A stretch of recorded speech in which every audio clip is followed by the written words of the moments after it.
My son hasn't taken off his coat in 3 months. I now know the horrifying reason why.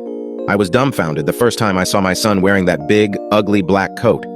It was weird, but I just assumed he had found it at school and started wearing it as a joke. I just never could have predicted the horrifying reality behind his new addiction.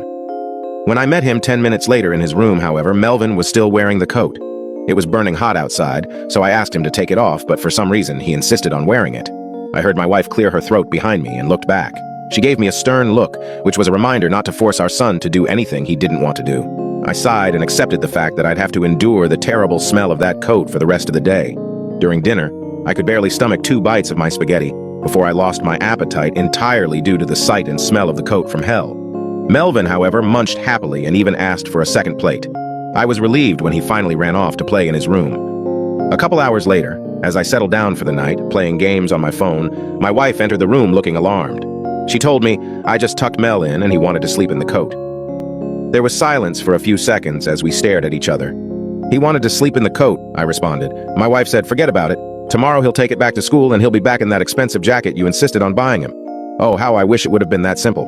When I got home from work, ready for dinner, I caught a scent of a terribly familiar odor as soon as I stepped in the house. Undoing my tie as I stepped into the dining room, I could see my wife sitting with her hands clasped under her chin, obviously livid but trying to hide it, and sitting in the godforsaken coat, looking as though he was the happiest kid in the world, was Melvin, going to town on a cheeseburger.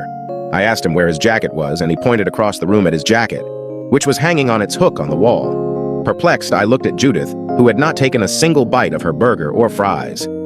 I asked Melvin, "So, why did you decide to keep your classmate's coat? Did you find out who it belongs to?" Melvin took a gulp of apple juice before turning to look at me. "No one wanted it, Dad, so I'll just keep it." Great. Not a day passed that Melvin wasn't in that coat. During breakfast, playing outside, going to the store, going to school, playing with his toys, he was in at every waking moment. It wasn't long before we got a call from his teacher, telling us how uncomfortable Melvin was making all of the other students. I told her that I was going to talk with him about it. I spoke with Judith, and we came to a mutual agreement. Enough was enough. Melvin was going to have to take the damn thing off. When we approached him in his room, however, he acted like an animal backed into a corner. He got uncharacteristically loud and violent, throwing things across the room at us until we were forced to retreat. I considered calling a therapist, but Judith was against it.